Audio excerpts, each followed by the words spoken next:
Well, well, well, look what we have here. I see you want your conscious awareness raised. Well, I'm your host, Polycap, and I will present you with experiences and ideas that will raise your conscious awareness. Enjoy!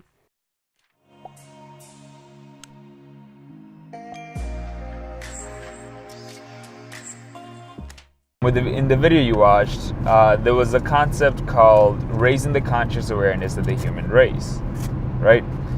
And I don't think I've never explained what raising the conscious awareness of the human race means. I think for such a phrase, I use it so often, and I think it hits at the core of what my whole belief system is.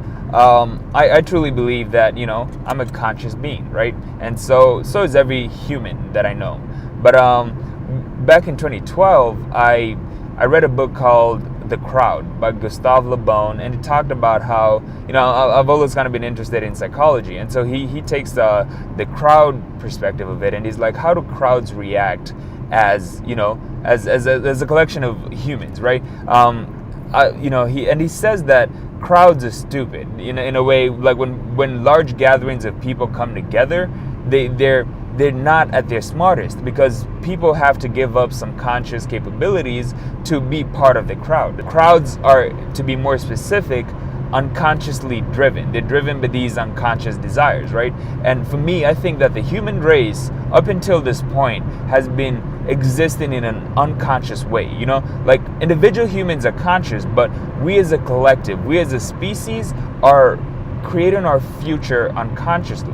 Does that make sense? Like, in another way to say it, we exist on Earth, and every single human has these basic needs. We need food, shelter, education. There's things that connect us that transcend, just national barriers or stuff like that. That goes to show of the interconnectedness of how things are. But nonetheless, I think that humans up to this point have just kind of been randomly creating their future. A clear example of this is our effect on the environment, global warming, impact of carbon into the atmosphere. As we were developing in the industrial age, then maybe we wouldn't have global warming. But then again, if we had done it back then, we wouldn't have, development. What's up, bro?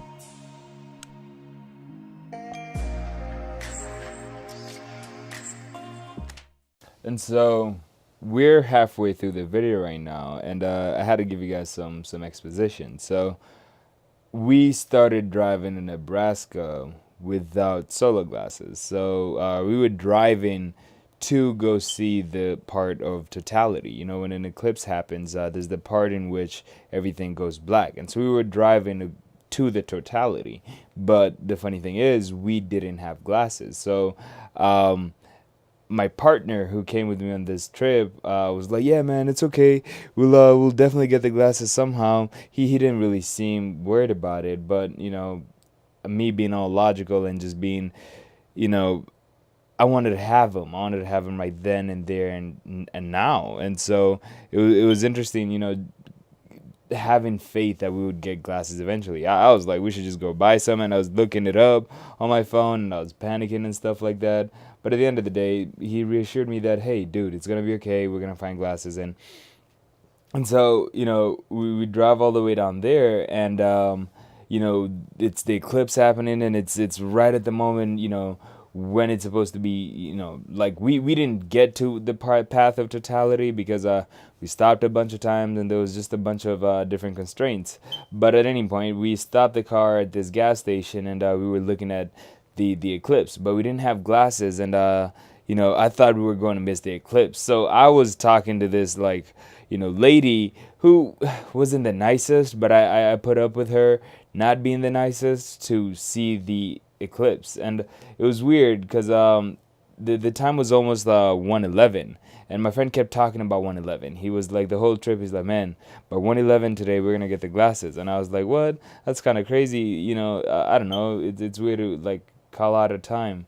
And so the interesting thing is, he goes to the gas station and buys these glasses. They're not really solar glasses, but we found out that by looking like through the glasses onto the back of his car windshield, we were able to see the eclipse. And Scooter brings over this black guy, and he shows him our ghetto ass way of looking at the eclipse, and he's pretty mesmerized, as a matter of fact. But interestingly, he's like, hey, dude. I have some glasses in the car. Do you want to come, get them, come use them? Because that was the weekend of my birthday, and so he's like, yeah, man, it's my friend's birthday, and it's his first time seeing the solar eclipse, so it'd be really interesting for him to have the experience. And he's like, yeah, dude, no problem, man. Just come to the car with me, and I'll give you some solar glasses. And Scooter goes to the car, and he meets the dude's wife, and the dude's wife is like, hey, here, you can have mine too, because she didn't know why the husband was giving away his glasses, but she had faith that it was for a good cause, and so she gave Scooter the second pair of glasses. And so Scooter comes back and he has these two pair of glasses, and I'm still over here with this old lady trying to use her glasses, trying to switch off every minute or so to use her glasses. And it was kind of crazy though, but it was interesting that it happened all at like 1:11, and it's when Scooter said it would happen. And I don't know, that just kind of to me showed like mind over matter, in a weird way. At the last second, we got solar glasses without even having to like buy them. They just kind of A town called Eden Prairie, Minnesota, where the Vikings training camp is, where they have their home.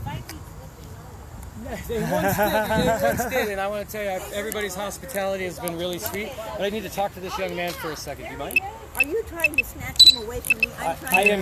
He's special, and he's got a great smile, and he's the kindest guy I've met in a long time, and it's his birthday. I wanted him to experience something, but I wanted him to experience... Can I see it? One second. Oh, yeah. How close?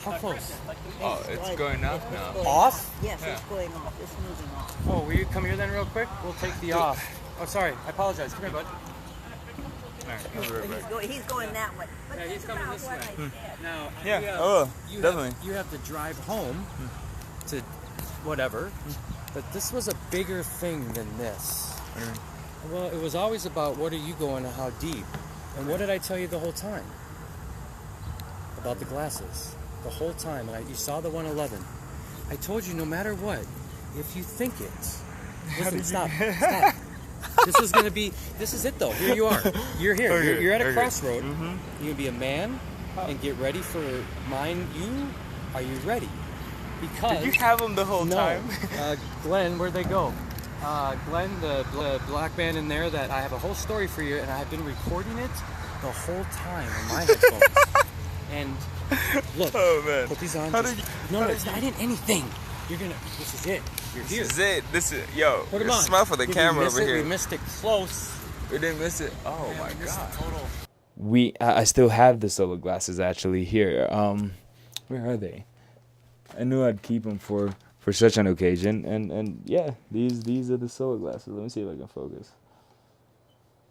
These right here are the solar glasses. It's a bit interesting, but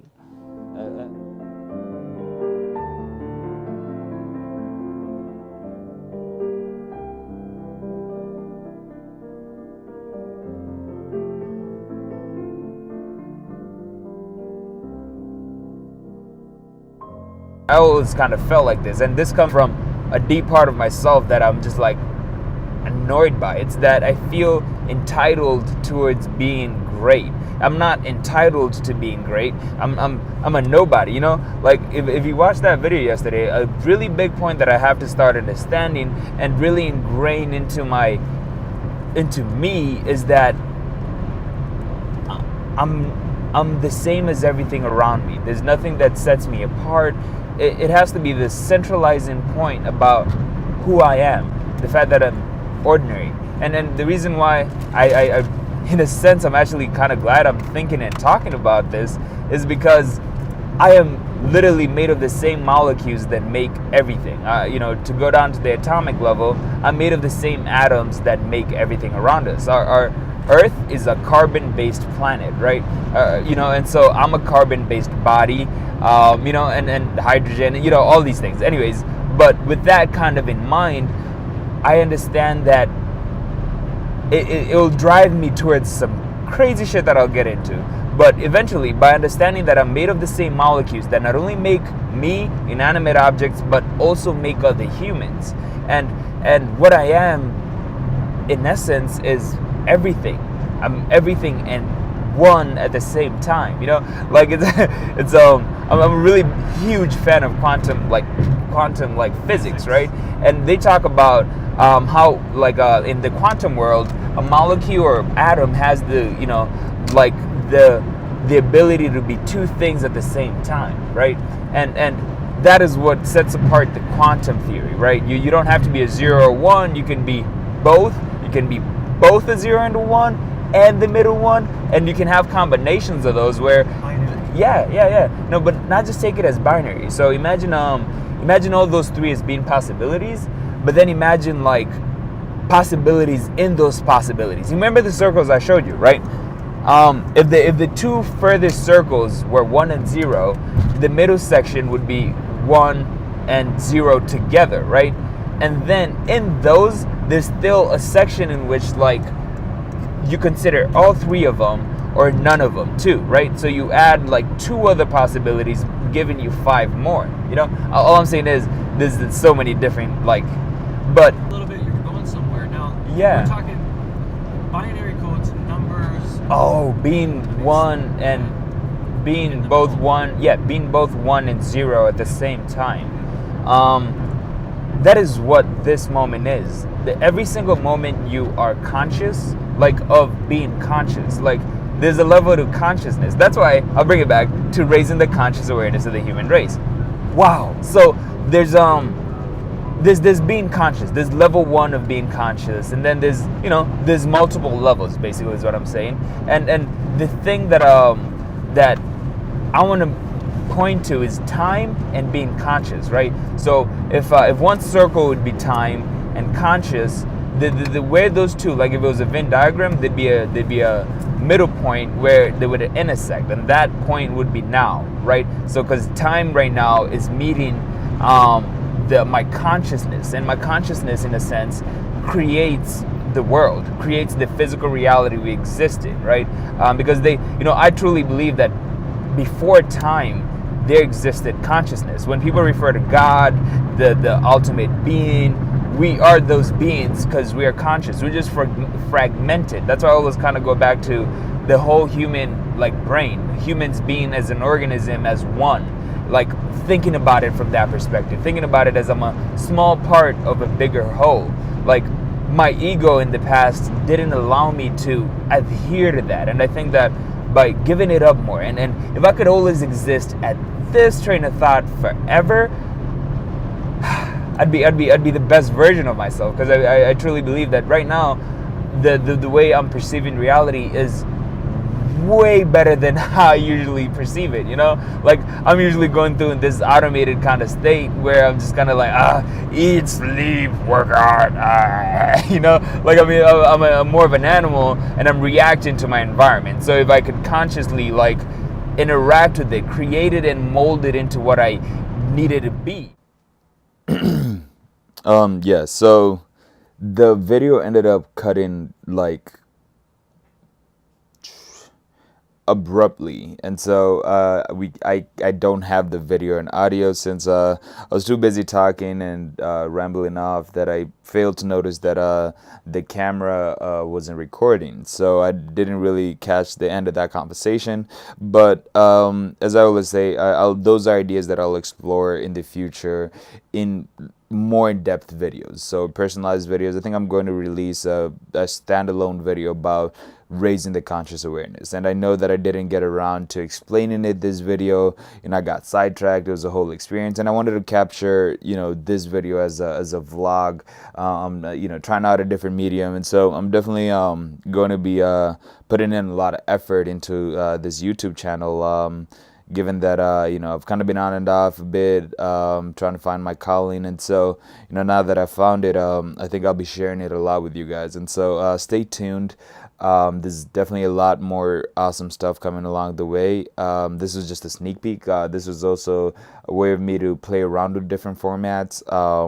And also, sadly, I didn't get any drone footage of the moment during the eclipse. I would have definitely loved to see how many people were looking up to the sky, and the drone would have been perfect for that. So according to, the drone didn't want to fly because of some some local or geographic constraints, and so I think that that was a reason. And it was also during the eclipse, so I think they didn't want people flying their drones and looking up to the sun without glasses and stuff like that. So there must have been a reason. But nonetheless, thank you for watching, and yeah, stay tuned for the next one. Should be releasing it this coming week, and so it should be a video. It should be an interesting video. I definitely have a lot of ideas that I've been putting together. Let me see if I can actually show you some of these ideas. I have a whole wall of stuff. Yep, that's majority of the ideas that I've been working on, and so a lot of them. I really when I said I'm about to ramble, but anyways, yeah, y'all have a good day, and stay tuned for more stuff. It's your boy Polycap. There you go. It's your boy Polycap, and I'm signing off.